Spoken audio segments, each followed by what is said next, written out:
And I can't see you anymore. You're all still out there, though, right? Yeah. No? Strangely don't believe you. I'm Jen Frankel, and this is Right On Right Now, or WOWN, as I say. We were always trying to get it to catch on. I don't think it's been too bad, actually. I've heard people refer to it like that. Yeah, WOWN rhymes with town and down. Clown doesn't rhyme with. I just words just went out of my head. The last thing I want to be able to do here is to actually put a sentence together when I'm standing in front of people at a writer's night. Yeah. Not in this town. Welcome, everybody.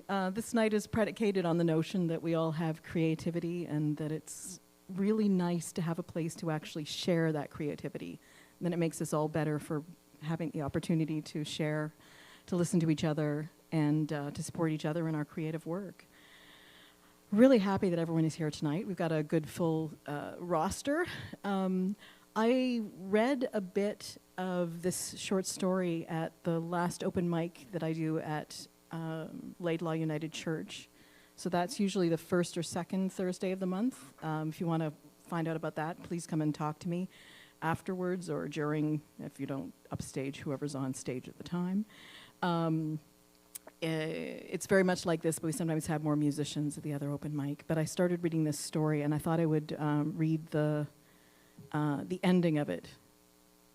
Yeah, so you want to find it if you want to. Yeah, Dave was at the other one, so he wants to find out if the cats die. Well, it's important to know these things and not to leave. When you leave a cliffhanger, it's impossible. It's important to at some point go back and let people off the hook. Yeah. So in this story, the main character's name is Maggie, and when she was 13 years old, she had the ability to do magic, which she gave up in a very self-sacrificing way. And now she's trying to find a way to do magic that isn't part of her former natural ability. And it's become a little bit of an obsession for her. She's been looking for a magic book, like a grimoire. And she's been looking everywhere for it. And she's finally found one, but she finds it in a bookstore that's just about to close. And the clerk, a girl named Lita, won't let her have it because she's already cashed out and she doesn't want to take a credit card at that point. It's a true story. Happens all the time. So Maggie has told her that it's actually a book of magic and that she will do some kind of magic from the book in exchange for getting the girl to sell her the book after all. So she's given her $20 and she's taken her to a back alley where the girl has proved herself to be a little bit sketchy, shall we say. So Maggie has opened up a page of the book and found a spell in it that she recognizes from when she did actually have real magic. She was able to make a person appear. In my world, you can't do magic of any size without using blood. So a lot of magicians try to use the blood of somebody other than themselves. I'm going to read a little bit of what I read previously, and then I'm going to finish to the end of the story. So they're in an alley. Maggie has cut herself, and she's trying to do a little bit of magic with the blood, but the blood hasn't had enough strength because her blood isn't very good for doing magic. And the other thing you need to know is that there's a lot of feral cats in the area because it's Montreal, and there's always feral cats in Montreal. It came so easily to me, the drawing. I don't know why, but from the moment I first picked up a brush or pencil, it felt right in my hand. Maybe not right from the first, but I had known from early on that I had some kind of native talent for draftsmanship. Maybe it was tied to the working of magic itself, tied to whatever my mentor had taught, what he'd put me through. The diagram copied, I shifted from a crouch to my knees and memorized the words that went with the drawing. I said them under my breath, silently at first, then with a tiny bit of sound behind them. I didn't want Lita to know what I was saying. Not that the words were in any language I knew. But the magic was for me, not for her. She was only included because I had to have the book. The magic was mine. I heard Lita gasp as a bubble pushed upwards from the center of the blood, forming a hemisphere. But that was as much as I could do, and I felt the effort of it sapping the strength from the blood. To work this spell, or something like it, my mentor had called on blood from some strange place outside my own reality, brought that thing into being, then destroyed it. No, that was wrong. He'd created or conjured the thing after I'd used my own blood to work the spell. But I was different in those days. I didn't need a book, or a piece of chalk, or an incantation. I had magic. And when I no longer had magic in my body, when I was a magician who needed spells and props just like him, when I passed into adolescence and my magic went away, well, so did he. I chanced to look at Lita's face and saw that while she was impressed, I hadn't done enough to get my book from her. Her eyes flicked to mine as roughly as any cat's sandpaper tongue, and she cocked her head as if to say, "That's it." A cat rubbed itself against my thigh, and I petted it absently, trying to maintain an aura of competence. I started to flip through the book, but Lita reached across my diagram and snatched it out of my hands. "No," she said, a little violence in her voice. "This one. Finish what you started." I stared at her for a moment, thinking, then said the only thing I could. "I need more blood. Magic needs blood." She shrugged. I noticed she wasn't holding out her own wrist to be cut. Did she expect me to eviscerate myself for her entertainment? Would I, if that was the price of the Book of Magic? I thought I would. But Lita had another thought. I saw her smile, and it was not quite my mentor's smile, but something dirty and a little disturbing. She laughed and jumped to her feet, lithe as a feral feline herself. The cats had gotten used to us during the time we'd been in the courtyard, and about a dozen were fully visible, with more, I suspected, lurking in corners and shadows. She pulled the book, my book, into her shoulder bag and slid quietly toward a smallish tabby eating something out of one of the scattered dishes. "Here, puss, puss," she crooned. "Come on, we're going to have a nice pat. The tabby was skittish, but reassured by her manner. It allowed itself to be picked up. Lita held it under its belly, its back legs and tail hanging down under her crooked arm. She had never quite turned her back on me, although she must know that I wasn't going anywhere. Not yet. Not before I had the book. "You can use this, right?" she said, stroking the cat's head with her free hand. I was sleeping when he came and woke to find him sitting across from me. He looked amused, as he often did, and I was annoyed, just as usual for me.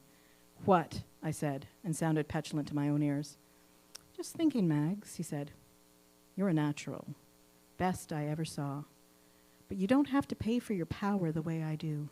Not now, anyway. You got me thinking about what you would do if you had to trade blood for every drop of magic you worked. Could you do it?" I thought about the pain of the scrapings he had already taken off my arms. So far, they were healing cleanly. He never cut deep, always left the deep levels of the derma intact. I thought about the thing he'd conjured out of thin air. It was a good trick. If I didn't want to use my own blood, I could create it from nothing. He shook his head as if he followed my thoughts. "That Anubis and the conjuring, the Kale, you can't do that yet, Mags.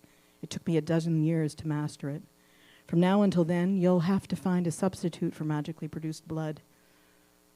What option will you take?" "I can use my own," I said stubbornly, figuring he was about to give me a lesson in why I couldn't.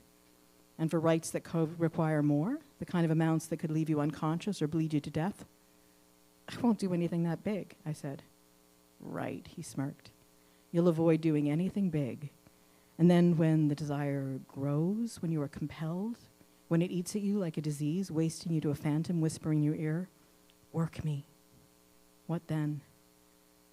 I shook my head, dismissing the idea. "I don't have to worry about that." "What if you did?" he said. I use an old friend as my private blood bank. He doesn't like it, but, well, that's another story. What would you do, Mags?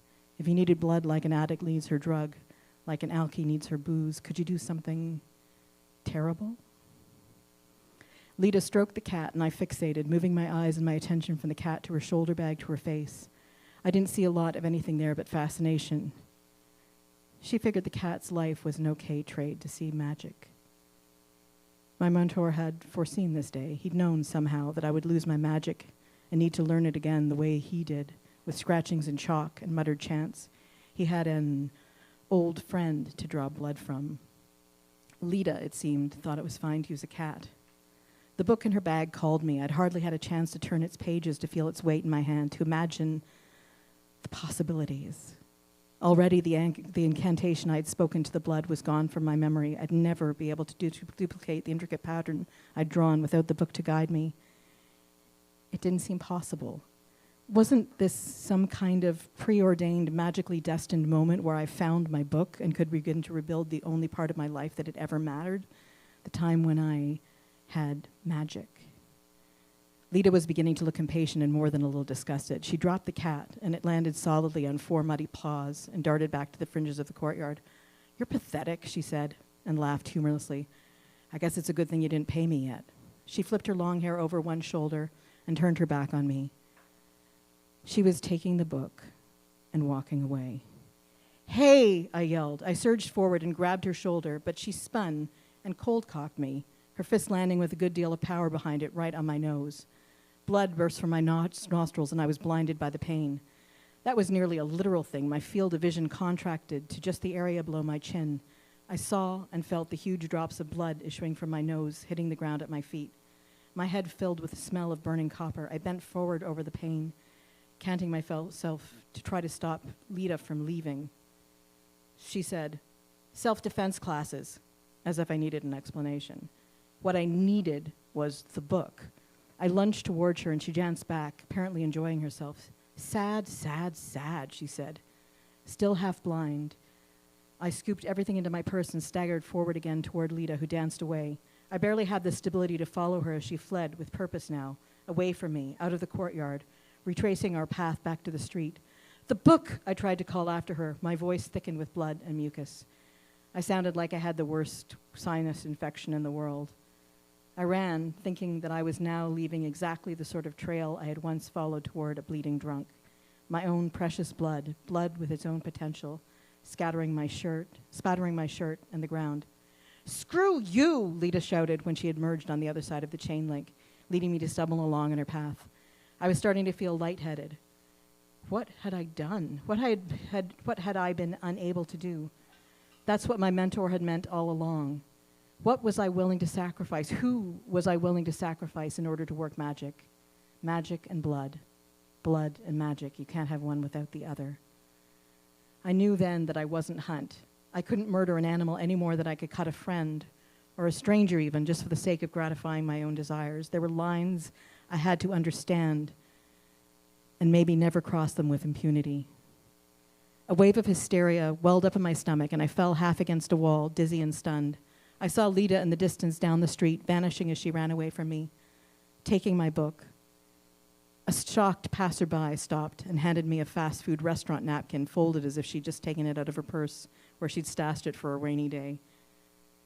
I blotted my nostrils, pinching the bridge of my nose with the other hand. The bleeding was slowing and leaving the clotted blood, making it hard to breathe.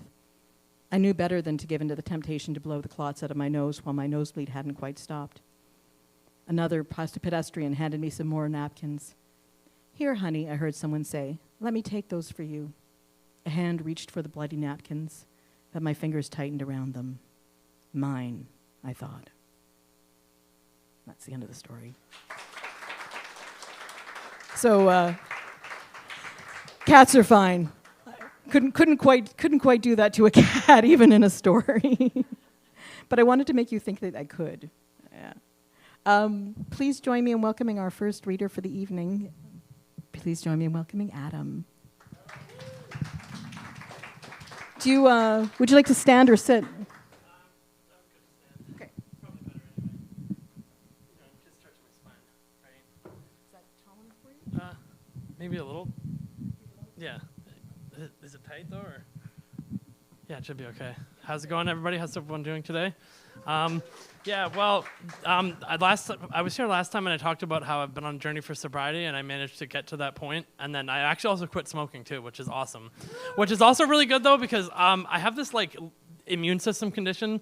So I actually recently had to have one of my lymph nodes removed, which is not a pleasant surgery. But the great thing is, like, one of the things they told me was that like smoking is the worst thing to do for it. So I'm very glad that I managed to not to quit smoking before the surgery. Yeah, well, I am going to try to also share just one poem that I wrote, but I talk a lot. Music is such an important thing to me, but it's funny, I didn't even realize I was wearing the Depeche Mode shirt, but I'm actually named after the band because my parents, when they were trying to think of a name to give their, like me when I was, before I was born, they had like a CD, and the CD had a pan film. When they pulled it out, it had all the band members' names at the time, and the band names were Alan, David, Andrew, and Martin. So that's actually, I was technically named after the band. And yeah, so I'll share a poem that I have written, and then I actually have started writing my own book, so I wanted to share some of that as well. But I called this poem "The Spinning Wheel." No one really knows what happens after we die, so while we're here, we should always. So while we're still here, we should always try. Always strive to live a long, happy life full of fulfillment, or you might look back and regret how things went. Every day we make a lot of choices. Just don't listen to those evil voices. You might end up stuck at rock bottom, but when you're truly happy, you got 'em. Life can be bad when you have the perspective, so you always remember to be very selective about the things that you do and say. If you don't like it, there will be a price. If you don't, there will be a price to pay. You might lose sight of the important things. Then one day when the phone finally rings, you realize that you wasted your time trying to avoid it all like a landmine. I really think it's time I confess some things sometimes I don't know how to express. The things that go on inside my brain, I really don't quite know how to explain. My thoughts feel like a spinning wheel. It makes me wonder how I feel, as if my mind is running free when all I want to is just be me. What do you do when your battery is drained and things feel like they've been rearranged? Why is it we work ourselves to the bone just to be left here standing alone? Keep everything you love in your line of sight, and if you lose it, you'll have to put up a fight. Your effort will show in the things you earn, but what really matters is the lessons you learn. Thank you. I called that one the spinning wheel. And then if I have the time, I'm writing another one too, so maybe but I wanted to read some of my book. I don't have a lot of it done yet, so I find the universe to be such an interesting place. Time goes by so fast, and most of it is in the past. Some things are a mystery, but the rest of it is history. I do think time is a very cool thing, especially our understanding and experiences with it. Everyone offers a unique perspective, and I think that's really fascinating. An opinion that I hold about time is that I think, if you think about it, we're all time travelers. We just happen to be moving in the same speed in the same direction. I also think there's a reason why they call it the space-time continuum, too. But ideas and perspectives are all part of our agreed-upon collective understanding of everything, what you could call knowledge. And that's the basis of philosophy. And I think knowledge is power. I don't know if you ever heard of this. I like punk rock. There's this band I love called Operation Ivy. And they were only around for a really short period of time. But one of the favorite songs of theirs is called Knowledge. And the chorus of that song, the lyric is, all I know is that I don't know nothing.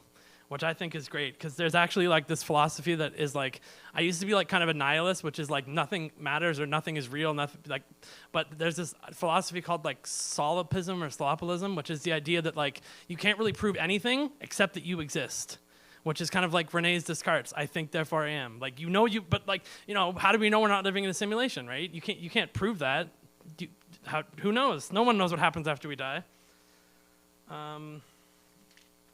But yeah, I think also being open-minded is really important, because I think when it comes to being open-minded, though, you can also be too open-minded.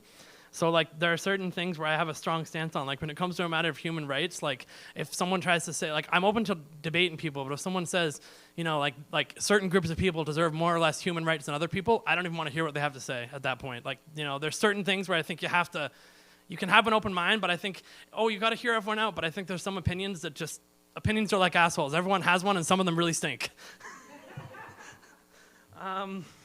But yeah, I think it's really fun to just discuss things with people and have other worldviews on their own, because I think if people live in an echo chamber, that kind of halts the progress of like learning and understanding. People need to be understood and heard, but you need to also sometimes hear other people out, because sometimes it's just a misunderstanding, and then it can lead to terrible problems, right? Like I don't like organized religion, but I would say myself as a religious person, because I do have a strong belief in what I think about life and the world and existence, and I think it's kind of a personal journey.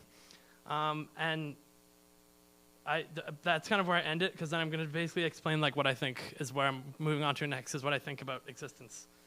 Do you think I have time to read like one more little short poem? Or? Okay, well this is one that I've just kind of started on it. It's kind of, so I don't really have a whole lot to it, but he thought he was a sophisticated punk, but honestly, he really kind of stunk. He tried to live his life like it was big, but the truth is he was a filthy pig. He watched the bodies that the morgues collect, even though he swore to serve and protect. He had so many things shiny and new, but he didn't even know how to tie a shoe. He was a rich old man, had anything he wanted, but all his money and jewelry he just flaunted. If you look into his eyes and saw beside his affluent disguise, you'd see him for who he really was. All right, well, thank you very much. I also started some social media pages, so if you're on Facebook, I have this page called Laugh and Listen with Adam, if you want to check it out. Yeah, thank you.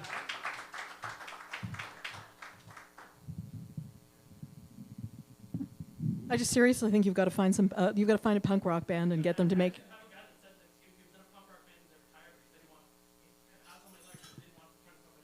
Oh yeah, for sure. Yeah, you've got the cadences right there. That's awesome.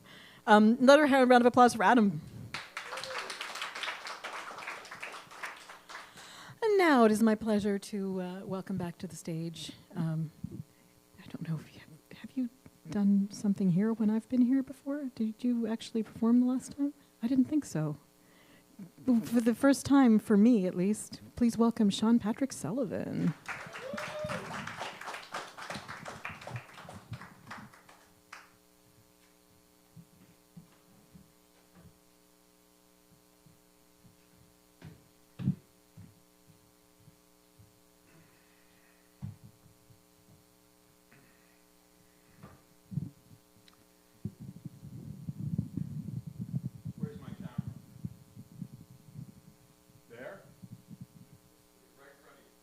There's one there.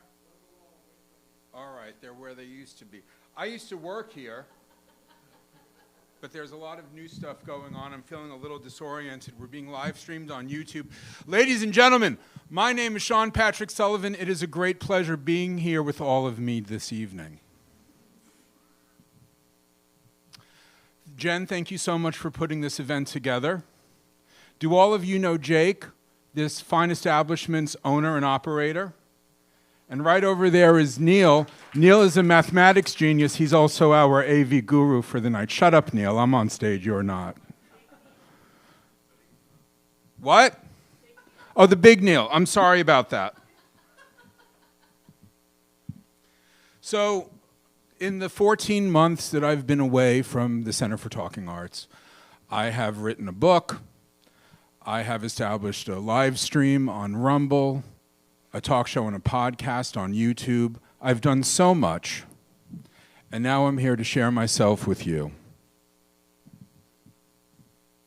I don't do stand-up comedy anymore, by the way.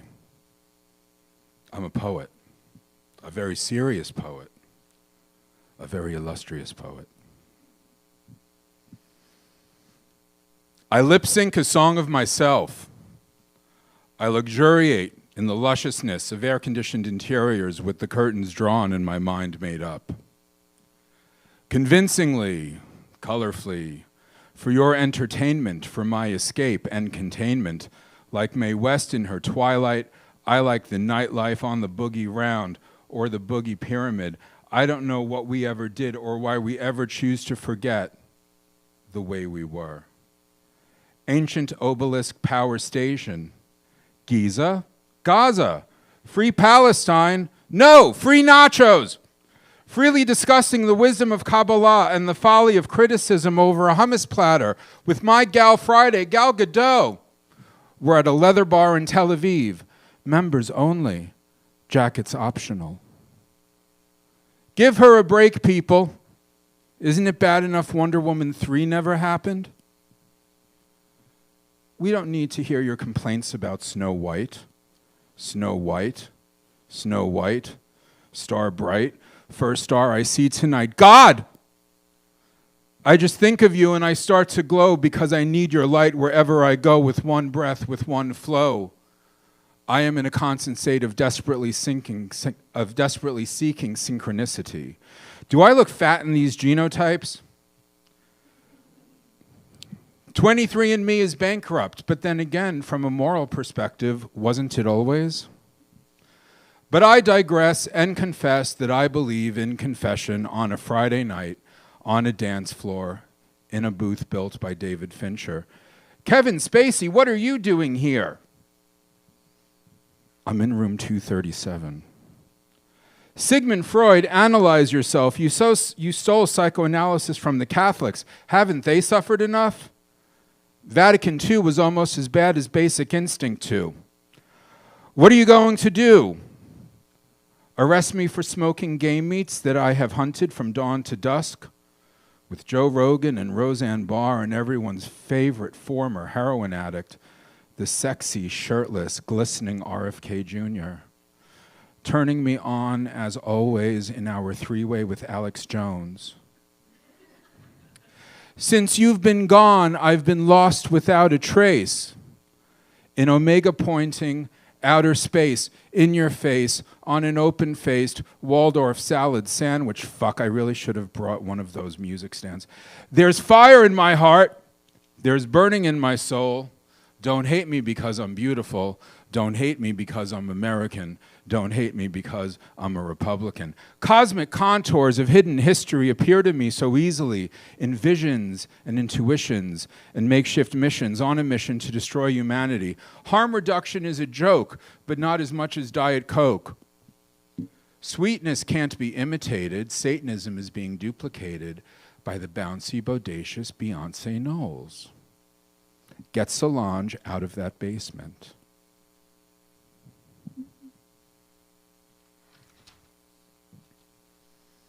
I know it, and so do you.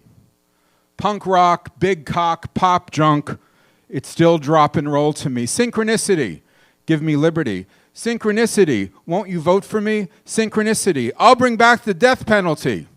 Synchronicity, money for nothing and chicken nuggets for free. Excuse me, could I have a quad breve pistachio macchiato? That's the way love goes. Are you there, God? It's me, margarine. I'm being persecuted, as are all seed oils. I don't want to be affirmed, only spread oh so thin on Mary's Gone crackers, and I don't mean that in a Chris Rock kind of way. Tartaria! Tartaria! You can applaud now. Thank you. So, do I have time for one more? Are you sure? Okay. Listen, I'm Sean Patrick Sullivan. There's no such thing as a quick one. I'll read components, portions, morsels.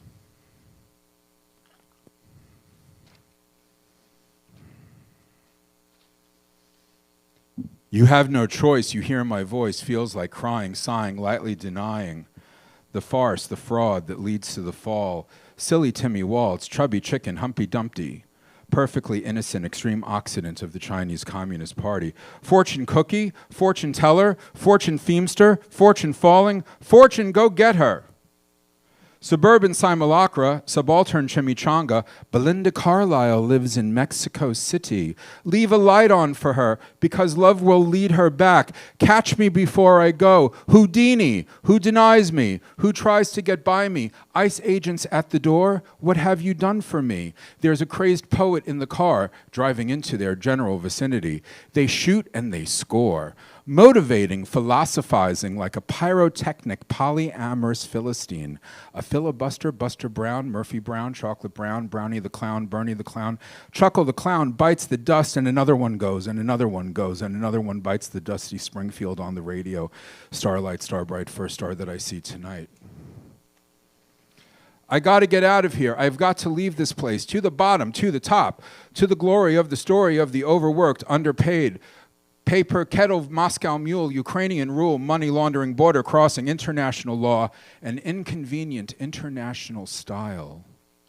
Did you know that the Nazis won World War II? Underground, Project Paperclip, NASA Fools, Grand Mufti, Miss Piggy, Irving Goffman, pulled pork. Free Iran, says the Persians. Free iPhone, say the proles. Free groceries, says Iran Mandami. Actually, he kind of stammers, angry as he is about Venezuela, while the rest of us drown in Hamilton's drug paraphernalia. There's more, but I can't read my own handwriting. Thank you so much. I love each and every one of you almost as much as I love myself.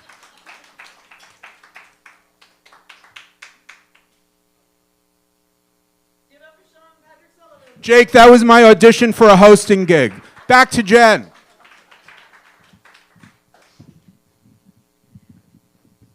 Thank you, Sean. Now join me in welcoming Mabe to the stage. Stand or sit? Stand.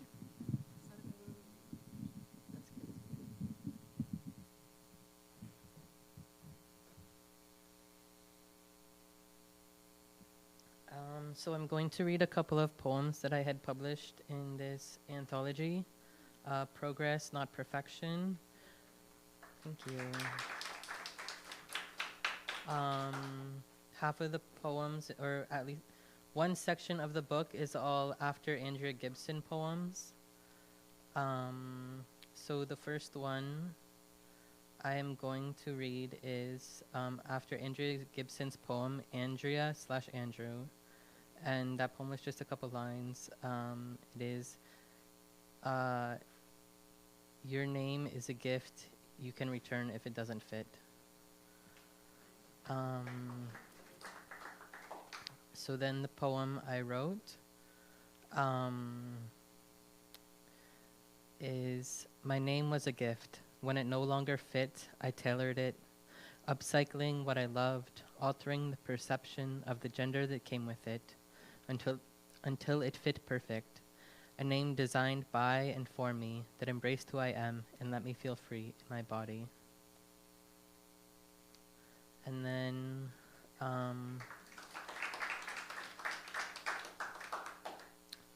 the second one I'm going to read is titled The Day After Andrea Gibson Died, after Andrea Gibson's poem, The Day Prince Died. They were your favorite queer icon. You loved their poetry so much. Listened to their spoken word on repeat since you first came across it at the age of 15. You share their spoken word in the poetry workshops you facilitate. You reference them in the first love poem you ever write. You quote them in the introduction to the anthology you edited. You mention them in the class presentation you give before your graduation. You talk about the impact of their work for days, how the nutritionist kept you alive during the darkest moments of your life, when you couldn't get out of bed, when all you wanted to do was die, but their words gave you hope, in a world where you felt so alone, so far away, yet had comfort in knowing, if the only thing we have to gain in staying is each other, my God, that is plenty. My God, that's enough.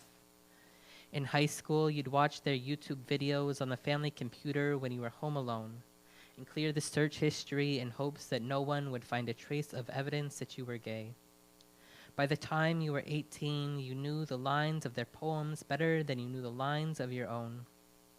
When you were finally able to see them in concert, you were halfway through your college degree in gender studies and felt you learned more from them in 1 hour about your own gender than you did this far in your academic education. The first time you were kissing a woman, she played a clip from one of their videos to you. You instantly felt at home despite being over 7,000 miles away from the place you know most, which is to say, they were your home. They were much of the world's home. They kept people here. When you saw that Andrea Gibson had died, it did not come as a shock. You knew their death was coming in a matter of time.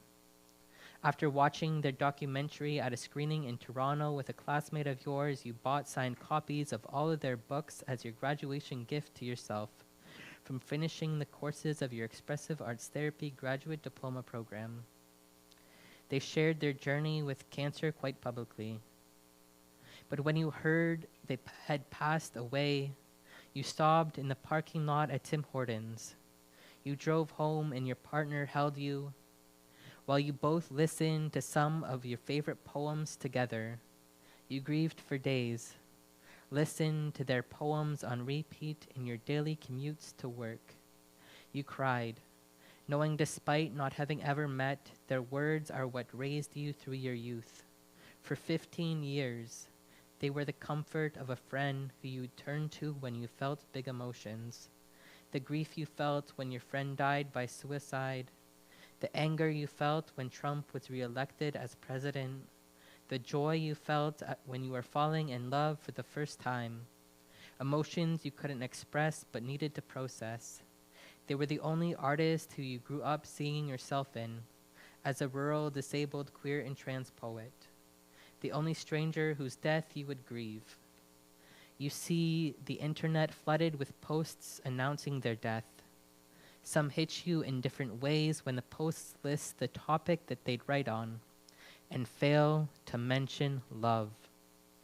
You know so much of their work was rooted in love. And as you cry, you have comfort in knowing their poetry, knowing their life's work, and knowing that today they won. Thank you.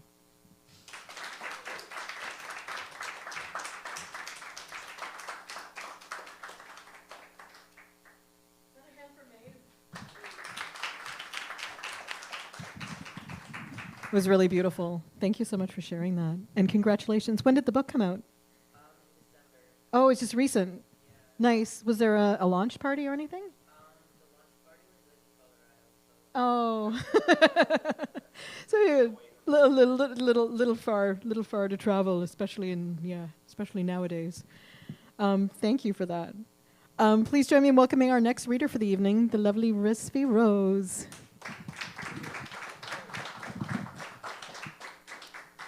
Standing?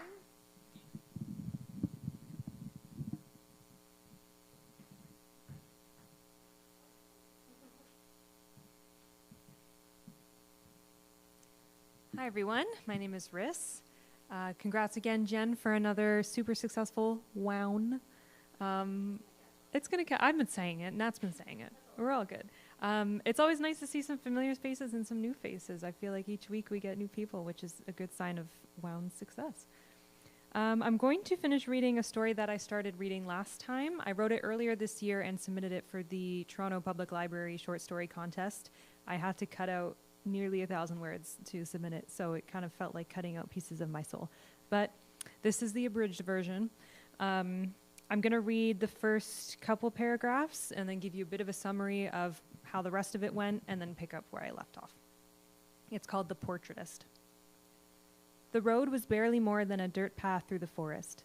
The portraitist stood in the dark December evening, surveying the picturesque two-story homes tucked among the trees and streams.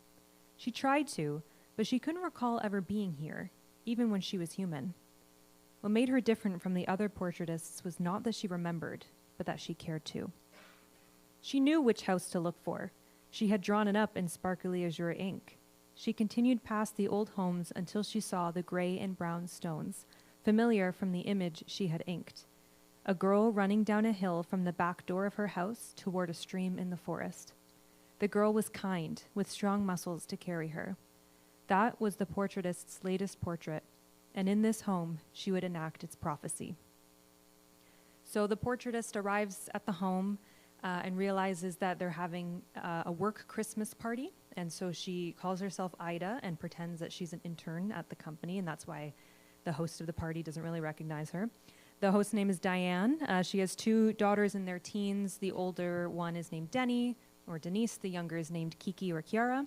And she's learning about the two girls, learning about the home and the family, and she's realizing that both girls are athletes and very, very kind. And so she's kind of panicking, thinking, I can't tell which of these girls is from my prophecy. I don't know who I'm supposed to be connecting with. She keeps having these little thoughts about, oh, when I was human, did I know this when I was human? And another thing to note is that the whole house, the family, the mom, they all kind of have this air of like wealth and success and trying to show off a little bit, but still be classy about it. So those are kind of the vibes that you get. Where we left off, the portraitist just followed the two girls into the spare bedroom where she asked them to show her a karaoke machine so she could try to get to know the girls a little bit more. And so Denny is in the closet digging out the karaoke machine, and Kiki's at the TV trying to get all the, other stuff set up. The portraitist broke the silence. Kiki's a cool name. Cool was the word kids seemed to be using. Her lips pressed together in a bashful smile, her eyes on the TV. Thanks. It's short for Kiara. I guess you can't shorten Ida, though. How little these girls knew. Ida was a human-like name for what she really was, an idea. Denny dragged a machine from the closet and across the floor. The portraitist watched them plug in wires and press buttons, working as a team without a word passed between them. Her mind whirled. Either one, athletic and thoughtful, could be the prophesized. She could test them. It wasn't her most common trick, but this wouldn't be the first time she had to figure out if a human was linked to the beyond. She stepped toward the open closet, dropping a key made of her sparkling ink onto its floor before shutting the doors.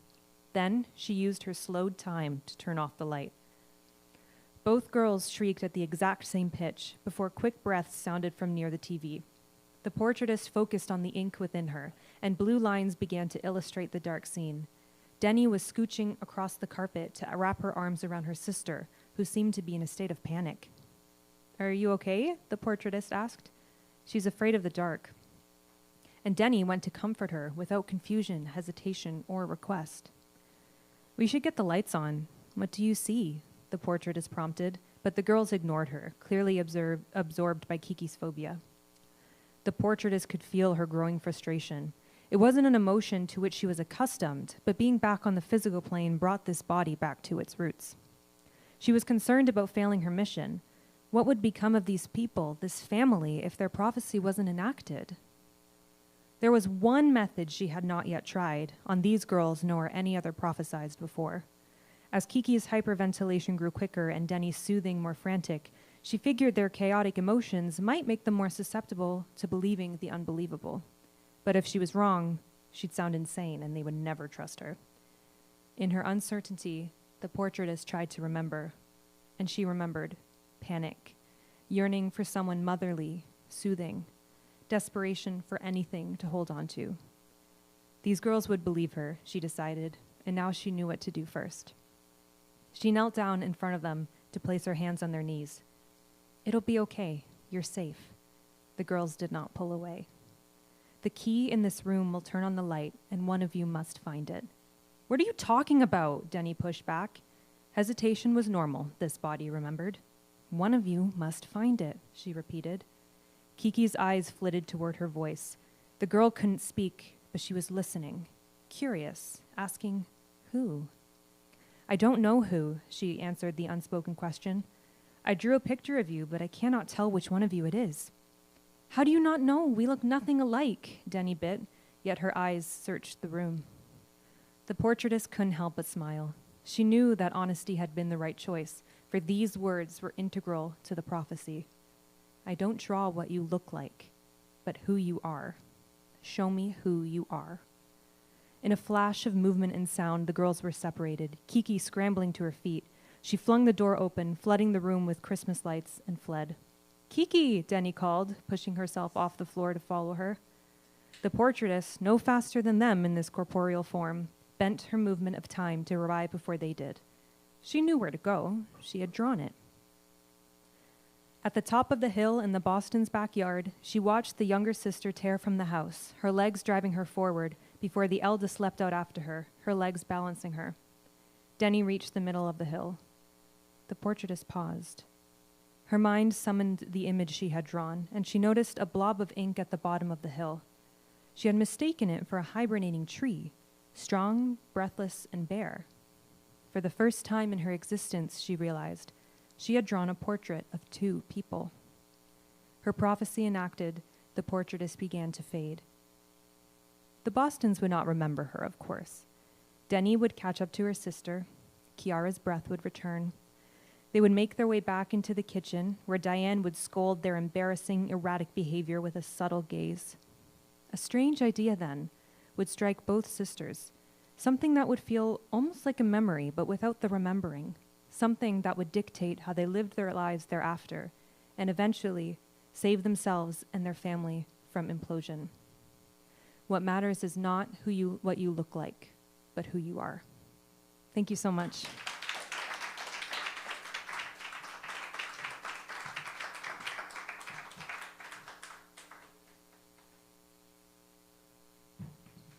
Another hand for Riss, please.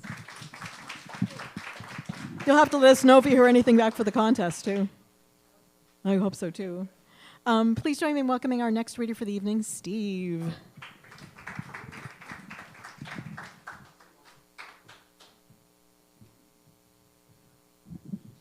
Hi, everyone. My name is Steve Bernardi. So 2 years ago, I published my first novel, How to Succeed in Skeleton Business. I did that with help from Jen. I'm eternally grateful. It is a fantasy story, very Dungeons & Dragons inspired, about Chadwick Bonesberry, who is a skeleton, who dresses a bit like Fred Astaire. He wears a top hat, bow tie, monocle, that whole look. If you're a regular here, you've probably heard me talk about Chadwick before. He's very near and dear to my heart. I'm currently working on the sequel to Skeleton Business, as yet untitled. Now, the story in this story, Chadwick is traveling with two adventuring companions, one of whom is a moody elven prince named Nuemin. Their part of their quest involves rescuing Nuemin's best friend, who Nuemin is also in love with. And currently in the scene I'm going to be reading today, Nuemin has overexerted himself, so they're kind of forced to make camp, even though they're very eager to get on with their quest. And Chadwick is taking the first watch around the campfire at night. And in this scene, we're going to see Chadwick kind of learn that honest conversations can still be difficult. Boredom came easily. I wasn't about to start training my spellcraft while my companions slept, and practicing your whistling was already hard enough when you didn't have lips. A part of me wanted to reach out to John, my benefactor, but another part of me backed away from that idea. So much had happened since we last spoke. My character development was unruly, and not all good. What would John have to say about me now? I was almost grateful when Nuemin practically scared the marrow out of me, gazing my way from his bedroll with wide eyes. "Hello, your majesty." "Don't call me that," the prince groaned. "Why are we camping?" "Because you've a fleshy, fallible body that demanded rest. Now, before you say anything... Hey, wait!" I waved my umbrella at him as he tried to get up. "You see, I don't even need to use telekinesis to hold you down. Lesser telekinesis is doing the trick just fine. That's how tired you still are." "But what would Charon say if he knew you were destroying yourself in his name?" This made Nuemin stop struggling against my spell, but he crossed his arms in protest. "He'd do it for me." "That doesn't answer my question." Nuemin pouted and sunk further into his sheets. It looked as if he might doze back off into the unconscious, when suddenly he looked around in alarm. "Where's my gauntlet?" I stared at him blankly. We put it in your pack with your things." "I need it." All right, keep your shirt on, I'll get it." "I'm not..." "Wait a minute. Why am I not wearing a shirt?" "Will you keep your voice down?" I hissed as I handed him the glove, glancing at Miranda's tent. "At least one of us should be well rested. And to answer your question, we thought you'd be more comfortable without it." "Thank you," Nuemin said, quieter after a brief pause. "So," I began awkwardly, "what's with that glove?" "Subtle," the elf scoffed. "It's called Redeemer, you said, right? Interesting name. What's it mean?" "Chadwick." "I mean, what's it redeeming exactly?" "Me, all right." Neither of us expected him to give such a direct answer so quickly. I suppose his emotional walls were recuperating as much as he was. "Fascinating. What precisely do you need to be redeemed for, Nuemin?" "Everything. A lifetime of mistakes and regrets. For being born in blood and bred for battle. For destroying everything I touch, including one of the only people I've ever loved. Or not being able to hold on to another. No matter where I go or what I do, I never manage to live a worthwhile life for more than a moment." "Nuemin, I didn't realize..." "Stop." I was suddenly aware that he had started crying. "I know you think you're helping, but I can't handle sympathy right now." He wiped the tears from his face aggressively. My remorse drew Redeemer to me like a siren song. It found me shortly after we got to Runetropolis. What do you mean it found you? The gauntlet is alive. Well, it's sentient at least. One of the arcane armament, powerful magical weapons and armor that have attained a degree of consciousness. Redeemer specifically seeks out those who feel they need to atone for something. Venora encouraged me to use it, but that made Charon uncomfortable. When we left her employ, he asked me to stop using it, which I did, but I could never bring myself to throw it away. And now you cry out in the night for it like a child without their stuffed bear? The face Newman made bordered on hatred. Screw you, Bonesberry. You don't know the toll it takes on a person. I need every advantage to save my friend. That's worth the cost. Then you're worse at math than I am. I couldn't lie. It gave me a certain degree of satisfaction seeing Newman's jaw hang open in surprise. I think he was literally speechless. At some point during his story, I had begun crouching next to him, but now I rose to my full height. You don't require nearly as much redemption as you think you do, you melodramatic, self-pitying ass. I marched to the other side of the campsite and sat down on a stump before he had a chance to respond. My back was turned. It suited me just fine to continue the rest of my watch in silence. Thank you, everyone. So I have published 2 novels as of right now. There is How to Succeed in Skeleton Business, a fun little fantasy story. And then last year I published Whisper Falls, The Town That Dreaded Halloween, a collection of Halloween short stories. Highly recommend both. They can be found Chapters, Indigo, Amazon, Walmart, anywhere you can find books. I would really appreciate it if you guys checked out my work. And thank you so much.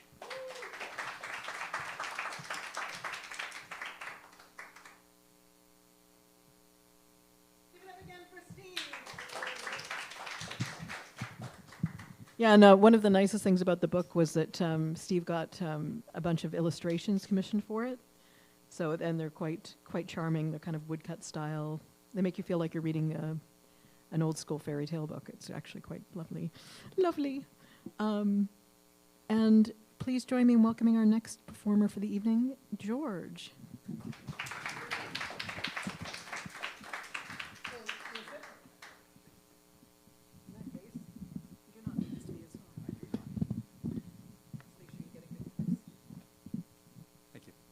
Hello. Just had a couple of things I wanted to share tonight. This one's called, short one called Theater. If the world is a stage, it's been poorly cast, with leading actors reprising roles from the past, in the never-ending tale of the great alpha male, while all other stories and all other roles are confined to underfunded fringe festivals. But if we turned out the lights on the Great White Way, perhaps we could see what's happening off Broadway.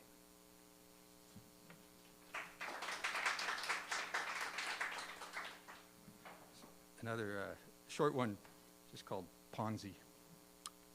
Capitalism has been shown to be a Ponzi scheme, but we boomers got in early and made off with all the money. So we tell the next generation that the bottom of the pyramid leads to the land of milk and honey, ensuring they live in existential dread while the sword of our hypocrisies hangs above their head.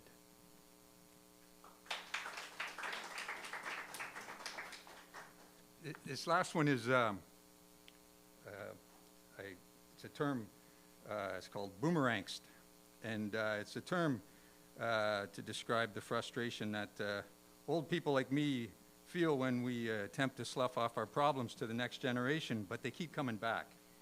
So this is a story of one man's boomerangst.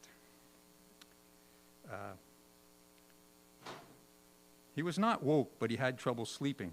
You see, he was on the fast track, but his train of thought was slow, and he was traveling from where he didn't want to be to a place he didn't want to go, a place filled with things he'd rather not know. For in the opening scene of his life's third act, he was being charged as an accessory after the fact. He had been paid to provide shelter and aid to those who had made a colossal fail on a global scale. And as an employee, he'd received a salary from several companies whose illegal activities generated monies, which is essentially a 30-year career as a racketeer. Now he would admit to driving through the odd moral guardrail while drunk on a few capitalist cocktails, but that wasn't something that put you in jail.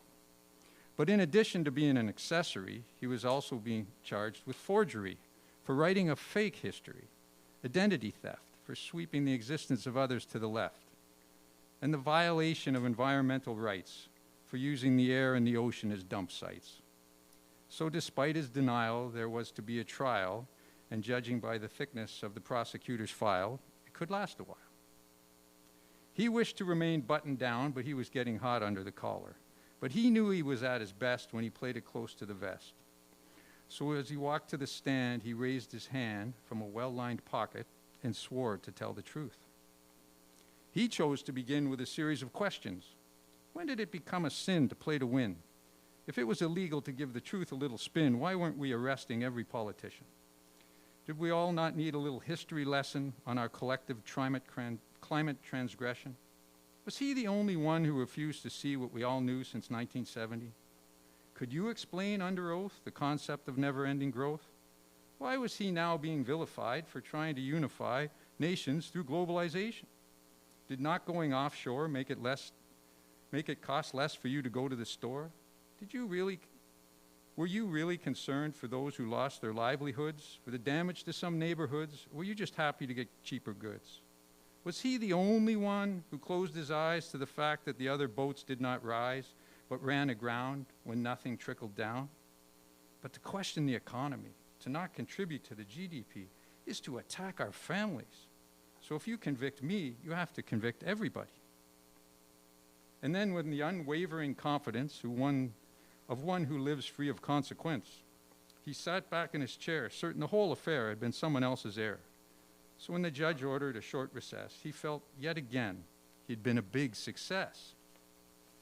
Now the prosecutor stepped forward and said it was time for the cross-examination, where the man must provide a full explanation, not a soundbite or a tweet, but a full and complete defense of a lifetime of dissonance. She found it hard to understand how a law and order businessman could take the stand and say, we can't convict you because others did it too. Why does operating a corporate entity give you immunity from the laws of this community? How does someone who clearly understands privilege and rank act as if it's acceptable for private enterprise to disobey the orders of the general public? Now, looking at your CV, we can see you wrote patents for Monsanto, did PR for Big Tobacco, coached CEOs, chased investors with halos, and gave seminars at Davos, and made money off cryptos. So how is it that someone with such superior skills not see society's ills and continue to run up unpaid bills? How does a born risk taker, a constant innovator, not do something bold, but merely did what he was told? Where was the search for excellence, the shift from good to great? Surely you plan to do something more than just sit and wait for someone else to do the right thing. So you see, your plea of it wasn't just me doesn't stand up to scrutiny or make you any less guilty. The judge then announced it had been a rather long day, so we would have to wait till tomorrow to hear what she had to say. So once again he had trouble sleeping, for now he lay in an awkward spot and woke to the noise of his own thought. Did his actions need to be defended? Were there wrongs that needed to be amended? Well, no need to get upset. His privilege had not ended, at least not yet. Thank you.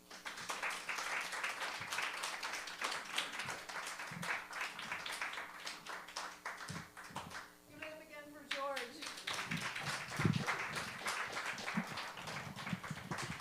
George. Our next reader is someone I've known since I was in my teens. Can you believe that?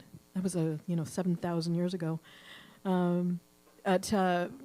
She used to be a regular at the WOWN in Toronto, and I'm so thrilled that she's back tonight.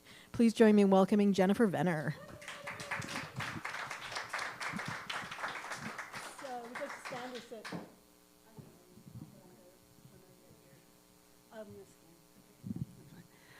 Oh, it is blinding up here. I have had the privilege of knowing Jen since we were both 17. With about a 30-year gap in there. But I ran into her in a bus station in London, Ontario in 2016. And anyways, the rest is history. We were living together 6 weeks later. Yes, I love you so much, and I'm loving that you're doing Wown in Hamilton. Congratulations. You're the best host. She was a phenom in Toronto. Bampot event was tremendous. A lot of great friendships forged there. So Riz would know she was there too. Anyways, so yes, I'm a writer. I have published one novel. I finished a master's degree in creative writing. 100% do not recommend. In case any of you were considering doing that. You get to meet some really interesting people and you get to chat with writers. But, everybody's journey is their own journey, and it's mostly about being honest and true to yourself. That's what makes great art. So I'm reading 2 pages from a 900-page manuscript. It's true. It's based on my life. It was hard to write because I did a whole lot of bad things, and it's hard to stare them in the face or on the page, so to speak. So this is just one of them. In 2016, right around the time I met Jen, I was in a relationship with a very interesting alcoholic, and we had a very complicated relationship because I was abusing alcohol with him. So what I used to do is I would sit on the subway and after seeing him and write in notebooks. So this is how I got 900 pages, was I just wrote down everything that happened. And so this is a much edited entry from that era. March 2016, 8 p.m. On my way to the beautiful Canon of St. Andrew of Crete service at my church.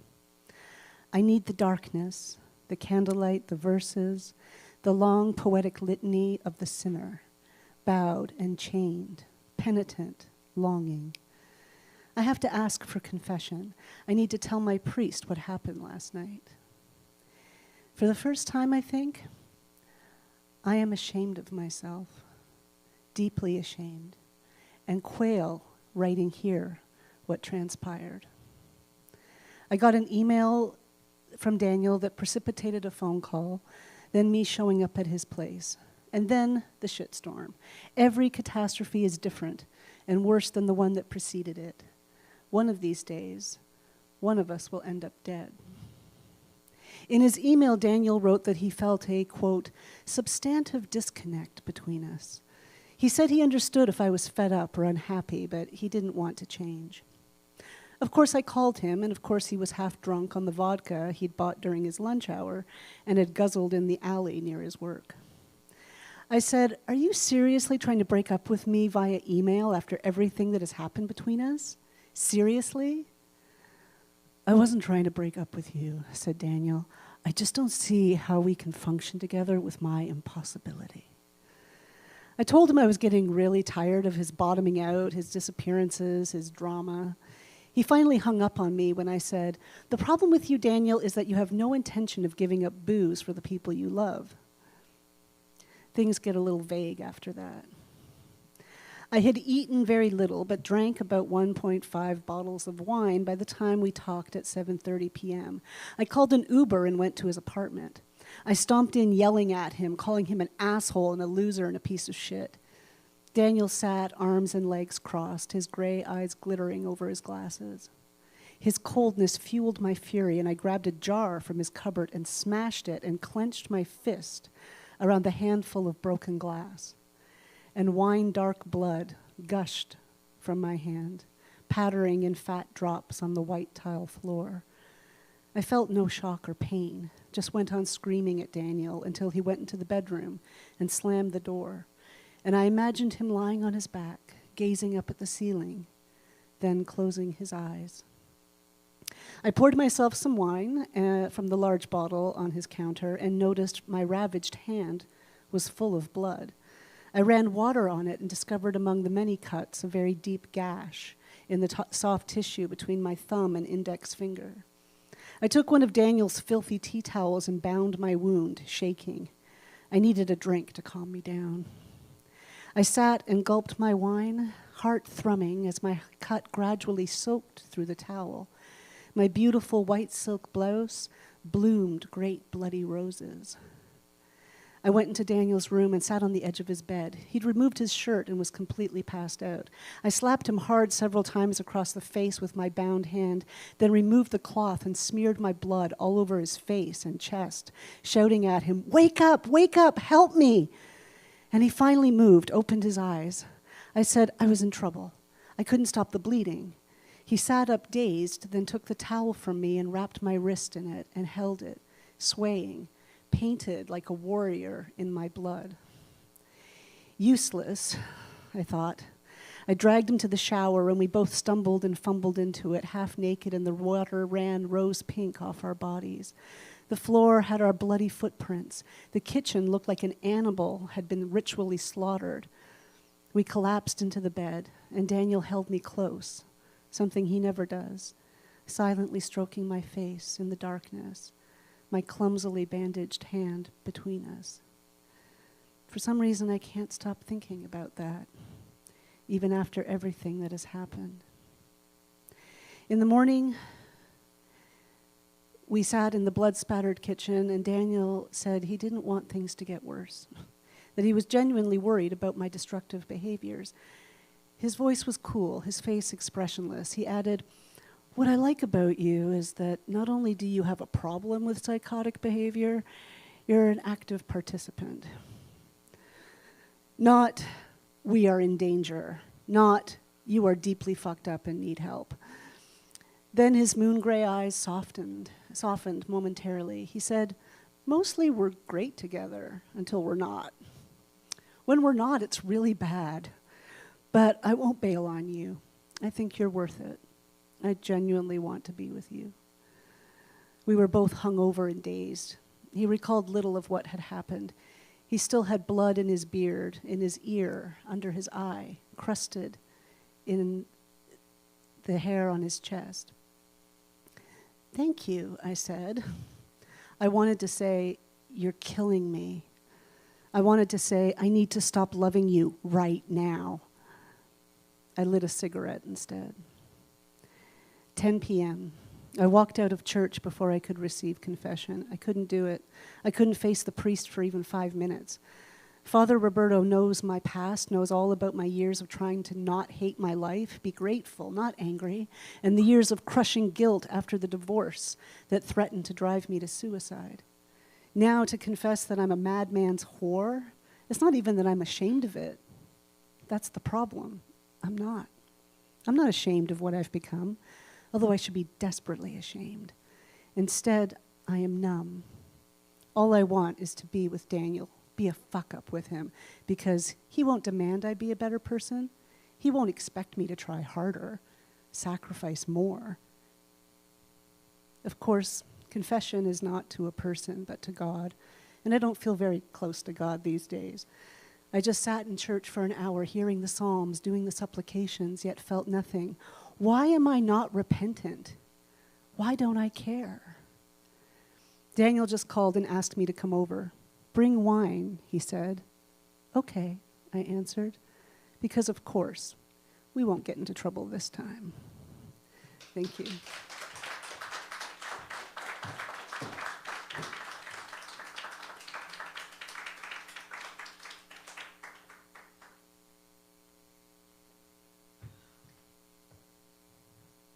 Okay, wow. Can we have another round of applause for Jennifer? It's funny, that's one of the first stories I've heard you tell that wasn't actually, that didn't actually take place in Russia. So I usually hear Jennifer's, Jennifer had to visit Russia just after the fall of communism. And it was a time. It sounded like quite a time. Yeah, not today. Our next performer is going to be doing a monologue that was actually the winner of the Brantford 10-minute playwriting competition. Did I get that right? Is that close? And her name is Heather, and she's a dear friend, and I can't wait for you to hear this. It's my first time hearing this as well. So it's from Heather. I'm just going to set the microphone down on the ground, and this is called The Interview.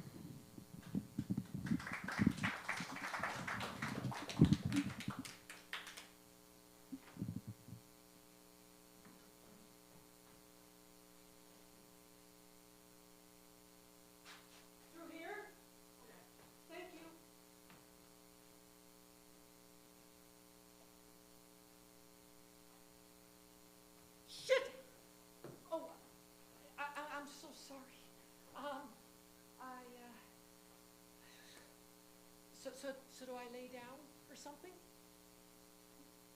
Oh, sit. Right. Is that my file? Do you know what I'd give to read that? You're writing that down. Is that interesting? Do I know why I'm here? Yes. And I know what I've been accused of. Wish I could refute it, but obviously I cannot.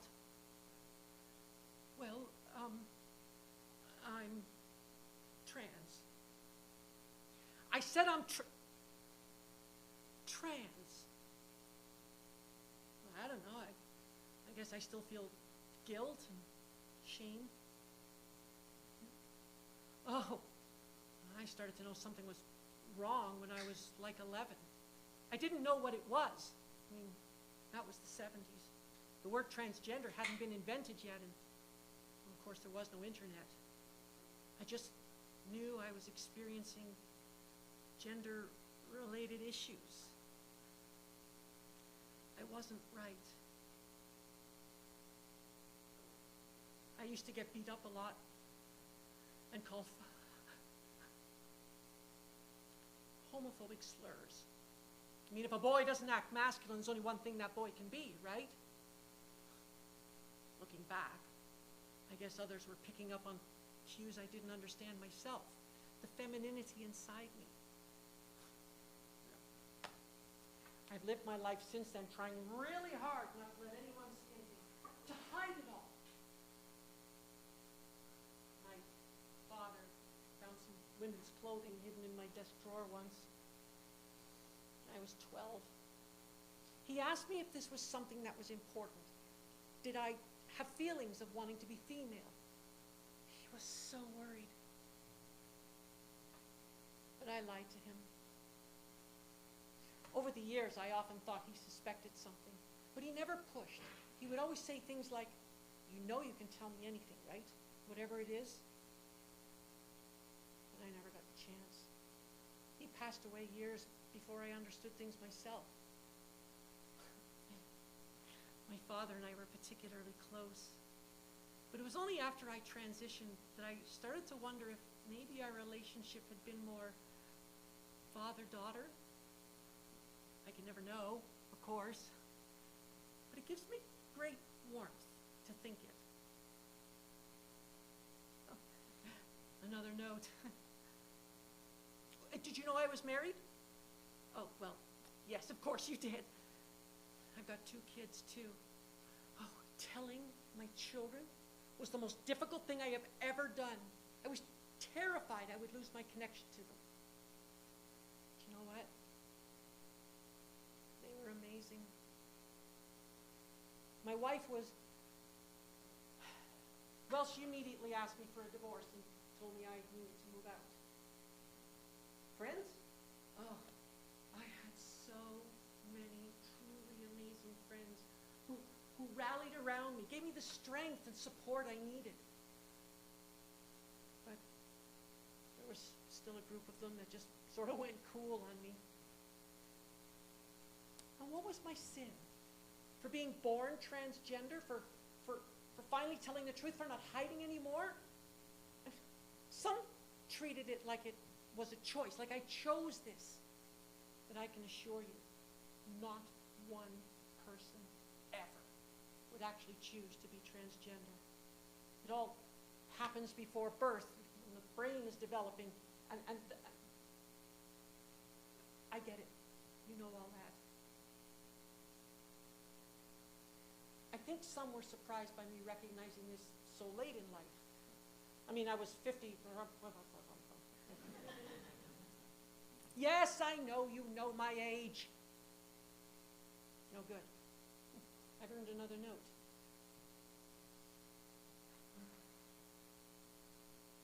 I remember when I started hormone therapy. Gosh, I used to cry at anything. I was talking to a friend of mine once, another trans woman, someone who had gone through what I was going through. And I asked her about the effects of estrogen. Is it something that would settle out somewhat as my body got used to it? She laughed and said, no, this is it. I talked to some cisgender women friends of mine who would simply smile and say, welcome to the club. But you know what? There was something really comforting in that, in being welcomed into the club. My whole life, I didn't know where I fit in. I never felt like one of the boys. I certainly wasn't one of the girls. So I didn't know where I belonged. So belonging now, well, I guess that's kind of wonderful. Ah, yes, more notes. Was it the right choice? Well, once I realized I was trans, I really had no choice. My life was in danger. I knew I had to transition. Had to. Happy? Well, it's truth, right? I was finally living my authentic self. I could finally be the woman I was always meant to be. No more. Sorry? Yeah, happy. Well, on the road to happy, I guess. No, I'm not. I wish I'd never figured out I was trans. I blew everything up, my family, some friends, my life. It's just so hard. Oh, fucking estrogen. Look, this and those damn hot flashes were not in the brochure. Okay, honest answer. No, of course I don't wish I hadn't figured out I was trans. Coming out, finally, being who I was literally born to be, seeing myself after all those years, and saying, ah, there you are. I felt like I was breathing fully for the first time in my life. But I guess you really want to know about the... Well, for the most part, I'd been surviving okay in the world. I mean, there were still stares and gawkers and the occasional disgusted looks. I realized I would never again fit smoothly into society. Then one night, I was invited unexpectedly back to my old house to share in some birthday cake for my son's birthday. After the cake, it was made clear that it was time for me to go. They were all hanging out, but I had to leave my family and what was once my home. I had been rendered irrelevant, and the only thing that had ever truly mattered to me. And I went back to my apartment and cried for like an hour. I didn't know who I was anymore, what I was. I was a mistake. And so I took the pills. Oh, I took all of them. I wasn't messing around. I needed to be gone. The Bible refers to people like me as an abomination. And of course, everybody knows that taking your own life is a sin. so I didn't expect to find myself up here. Really? So I can stay? And like this? Oh. Oh, yes, of course. Is that my father? Does he know? He said that? Really? His father?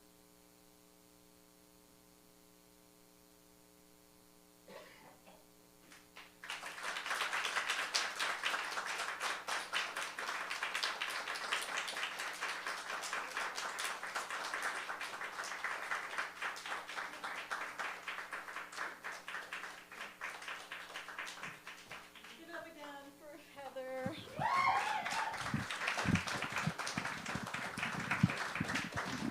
That was wonderful. That was amazing. I've been waiting to hear that for quite a while, so I'm so glad I got it. And I'm so glad that she got to share it with everybody here, too. I've now forgotten who the next person on the list is. Can you tell me who the next person is? Oh, it's Shelley! Shelley, if anyone can follow, you can. Please join me in welcoming back to the stage, Shelley Carr.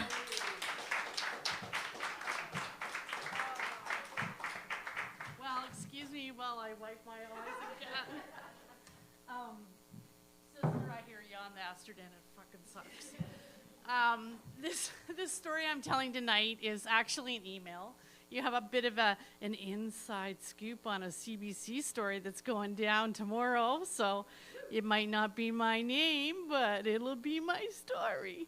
So, as one is wont to do, I hang out on the weird Toronto website because that's how I get my up-to-date news on bad dating scenarios on signposts. That's the only reason why I join. Love it. Gives me entertainment. So today, a journalist from CBC says, I want to hear about AI success stories. And I'm like, oh, this is not going to be a good article. But I sent her an email. And I said, well, I have an AI story to tell. And I guess the AI part sort of irks me. I'm a student at Mohawk. And I've always been an art supporter. I see AI is literally trying to undermine the very talented people that are in this room. And it really concerns me because even though I don't see myself as an artist, I see that I don't want to lose that individuality and that character that we see in our community. So anyways, back to the AI dating story. So I sent her an email and I said, well, I have a story about a dating AI story. And she's like, oh, well, tell me all about it. So here is my story. So I'm on a dating app and I'm talking to a gentleman and I've made it very clear that you must be vaccinated and maybe you should believe in science and you will all, maybe go to some arts things, And he's very coherent and very educated and it's amazing. I think this is amazing. This is like, oh my gosh, like where did this person come from? And then he hops off the bus. Just like in Jesus hops on the bus in that one musical, I can't remember the name of it, but he hops on the bus with all of his hippie friends. Well, he hops off the bus and immediately I knew we were going downhill. And he starts talking. And it turns out that he openly admits right off the top that, oh yeah, everything I sent you, I ran through ChatGPT. Everything. And so then he proceeds, my next 45 minutes of horror starts, where he proceeds to tell me that he doesn't have a car because he got some stupid parking tickets, and he didn't want to pay them because he needed to have prime rib for supper every single night. And then he openly admits that he beat someone up and almost left them for dead, and that he used to sell coke, but it's okay, he's not going to go down that route anymore because he doesn't have a car. And then he muses to me, I would have taken my ex-wife back because she's great in bed, but she's also an alcoholic, and I just can't barely stand that. And I thought, you've just told me you're a criminal, and you're worried about her being an alcoholic. This is the least of your problems. So finally, I shoved him back on the bus and thought, woo, and blocked my phone. So that is the story that will be on CBC tomorrow. And, you know, I just, you know, I had someone today on a dating app say, oh, AI will make it all better. And I'm just so worried for the world. We really need these situations that we're in right now to feel connected, and we're just going the other way. We're just going the other way. And God help me for Mr. Prime Rib Guy. I hope you get a deal every night. Thank you.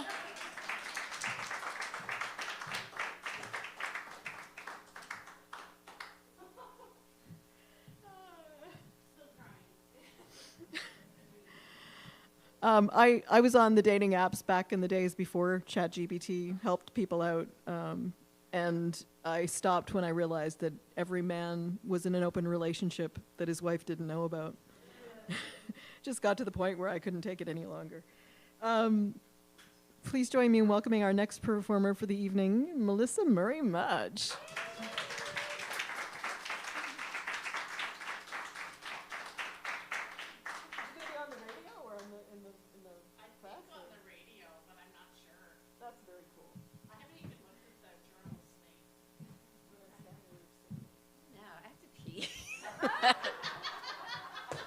I can get through this. How's everybody doing? This has been great so far. I'm gonna be your black friend tonight. I'm just kidding. No, it's okay. No, but I am. I will be your black friend because I think I'm looking out in the audience anyway. See, you know, that's why Cardi B is so mad, right? Like, come on, everybody's got to go see her show. Although I don't care about her anyway. I'm like, give me a ticket. I'll come to your show. Just give me a ticket. I don't give a shit. You know, whatever. Anyway, I'm super bitter. I'm going to tell a story about bitterness. So you ever have that day you decide to do the right thing? The day you decide to help your fellow man. The day you decide to love, you know what they say, you love thy neighbor as you love yourself, you know. And the day you like hear Mariah Carey sing, and a hero comes along, you know, and it's like, you know, you have those moments where it's like, oh, beautiful and shit. And the day I decided to do that was like the worst day of my life. Or the worst day of my life. I mean, like, people win Nobel Prizes, and CNN has, like, Hero of the Year. Like, they do a show, like, the Hero of the Year, whatever. And there's a part of me that's really inspired. Like, when I watch that show, like, people do these really great things, and they, you know, give up a lot of themselves to do this. But I don't know. For me, it didn't go well. And I really hate cheap sentiment. Like, I hate it when people publicly talk about what they did and how it made them feel good. And I'm not one of those people, but I do appreciate people who really do that. Sometimes it makes me feel really good, and other times it makes me want to vomit. But I want to talk about a time when I decided to do good. And believe me, I promise I did not do this to get fame or notoriety. I honestly believe that this was the right thing to do. And it's true. It is true that no good deed goes unpunished. So once upon a time, I lived in Union City, New Jersey. And Union City, New Jersey is the town that you see across the river from New York. So if you're like in Riverside Park and you look across, you'll see some condos. And over here is Union City, over there is Gutenberg, whatever. You'll see this town. So I lived in the most densely populated town in the Western Hemisphere. The Union City is like a square mile. There were like 68,000 people living in that neighborhood. Mostly Hispanic, large Hispanic. It was like 98% Hispanic. That area had always been a transitional area. Like, it used to be Irish, it used to be German. At one point, there were so many Germans that lived there that they were thinking about English as a second language, or, it was, mind-blowing. And then the neighborhood became like Jewish, Polish, Italian, and Irish, right? So we moved there from Manhattan because we just couldn't afford to live there anymore. And we moved into a row house. So it was like a row house someone built, and there were 3 of them. We were in the middle. So to the right of me was a guy named Carmelo, who said, "Don't forget my name. If you forget my name, think of chocolate. Think of something sweet." He's really cute. And then there was this like mysterious woman, an old lady that lived on the other side of me. And so we had moved there, and I didn't see this person. But what I did see is that her yard was full of garbage. It was full of garbage. It was like somebody was throwing garbage. But in the middle of the garbage was this big magnolia tree. It was beautiful. It was like this tree, and it was beautiful, but it was surrounded by garbage. And interestingly enough, the guy, before we moved in, the douchebag that sold us the house, he was a total douche. He said to me, "Oh yeah, I think I threw something over there. I don't know." It was crazy. And I'm like, who would do that? Who would throw garbage? And finally, after we'd moved in, I saw her. I saw this woman, this old woman, come out to get her mail. And she looked at me, grabbed her mail, and went back inside. And this went on. Like, I would see her, and then she would look at me and, like, run away. But then we decided, I finally, like, cornered her and said, "Hi, I'm your new neighbor." And she was like, "Oh, hi." And over time, she kind of got used to me. And I started asking her questions like, "Why is your yard so dirty? What's happening?" And she said, "Oh, just people throw garbage in my yard." And I thought, oh, my God, that's terrible. I thought it was terrible. So over time, I got the city. I called the mayor. I called these people. And people, the city came in and cleaned out our yard. So one thing led to another. Then we decided, because she was an old lady, and she'd been living in that house since World War II. Same house. She had outlived her parents. Parents died. She had nobody. She didn't have a sister. She had no one, never married. Next thing you know, we're like trimming her hedges, taking her garbage out, had the city come in, da-da-da-da-da. Long story short, I went from being her friend, and then I was taking her to the bank. I would walk her to the bank. It would take 45 minutes to go around the corner. It's brutal. I went from being her friend to her power of attorney to the executor of her estate. I put her in a nursing home.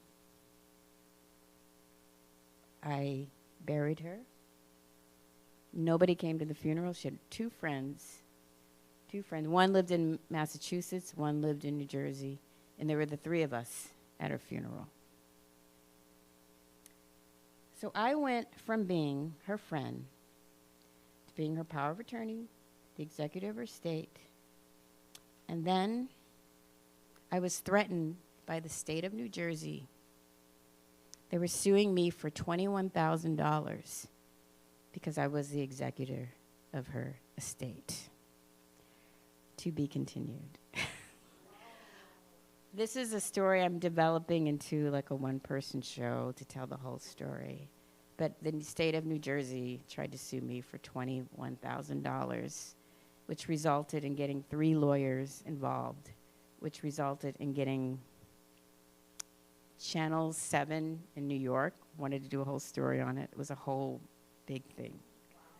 So I just wanted to kind of feel this out and develop this into a show. Yeah, that whole thing almost held us back from moving to Canada. It's a long story, but anyway, it was a nightmare. But no good deed goes unpunished.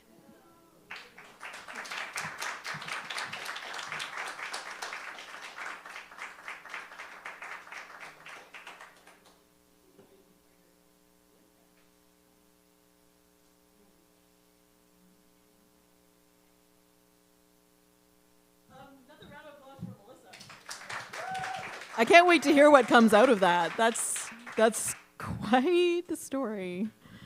Our last performers for the evening were here last time. Do we have a second microphone, by the way? Could I borrow it?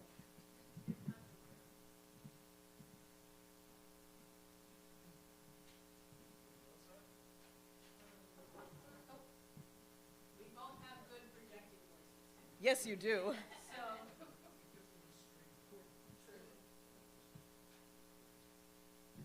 All right.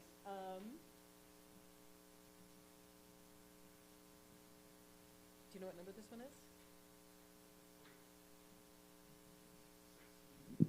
Oh, yeah, there we go. That was nice. Please join me in welcoming the tandem stylings of the wonderful Sophie and Rose.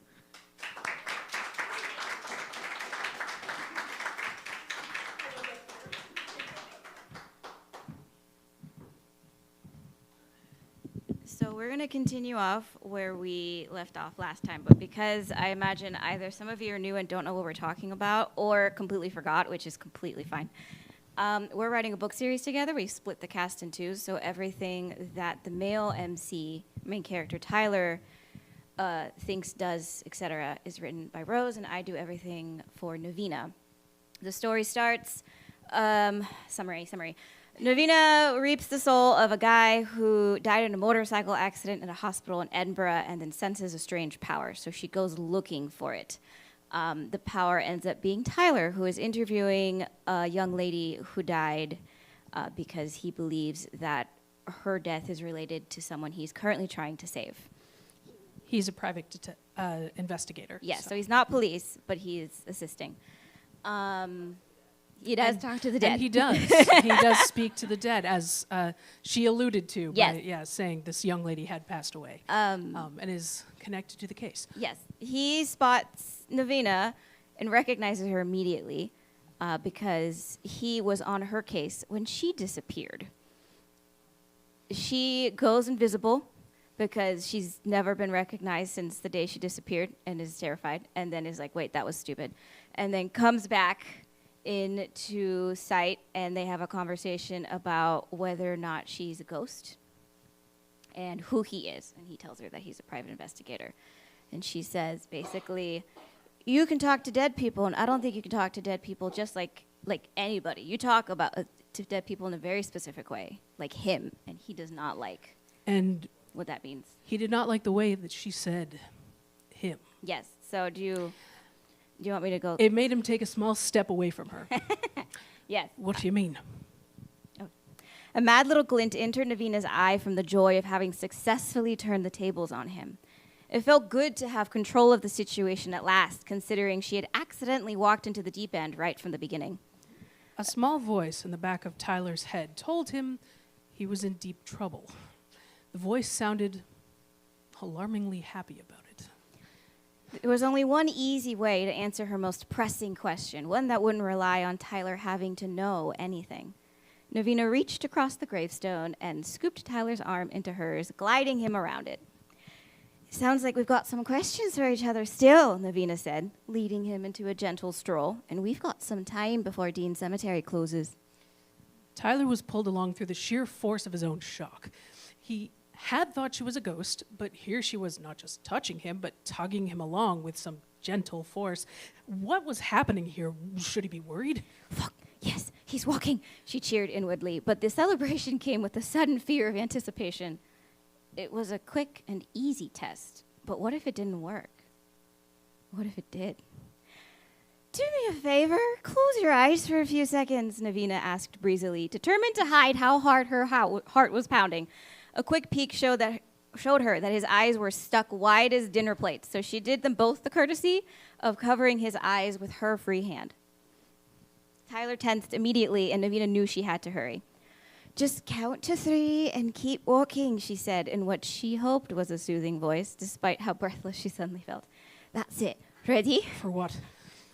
Tyler asked, trepidation showing in his voice. His feet moved before he remembered he didn't have to do anything she asked. He tugged away from her, ready to ask her what she was on about, and then felt the voices in the ground beneath him. Automatically, like he did any time he moved into a new cemetery. They were different than they had been a blink before. He paused, a hand frozen halfway to gesturing at her before looking around himself. This was not Dean's cemetery. Navina had never been so happy in her life to see Bloody Mackenzie's tomb, the rat bastard. She didn't even care that Tyler pulled away. That part did not matter right now. The part was that they were in Greyfriars Kirkyard at all. The world was spinning in an unpleasant way. Walls had moved in closer, the smell of damp earth somehow stronger, and the souls in the earth had far less to say. But they said it with strong certainty. Normally, Tyler found the Kirkyard to be a fairly calm place, but the difference between the old energies in it and the new he was just connected to was so strong it was like taking a shot of whiskey. Not that Tyler ever drank whiskey. He'd heard it was a comfort to some, but in large quantities it could be quite distorting. All the blood drained from his face, and when he finally found his voice, he was still not able to refocus on Navina.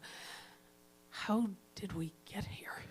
Navina looked at Tyler with new eyes now that she knew who he was. The puffed up corvid look was gone. He was lean beneath all those black clothes, and the effect was pure, straight, long lines. Navina was suddenly very interested in tracing all those lines. God damn, she knew she should stop smiling so big when he looked so frightened, but she could not help it. Everything was different now. They had finally found him. I'm sorry, she managed with a laugh, covering her mouth with both hands. This has got to be. I didn't want to go too far in case it didn't work, but it worked. Holy shit, it worked! She made a quick, happy sound into her hands before she dropped them down in a graceful outward motion and took a deep breath, closing her eyes in an effort to calm down. Right. Okay. A beat. And then she gave Tyler a smile. Do you like coffee? That's it. For now.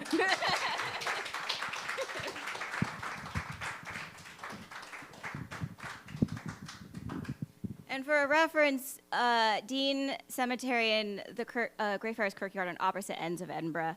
Dean Cemetery is a new cemetery, and Greyfriars Kirkyard is very old. So, probably should have said that ahead of time. Sorry.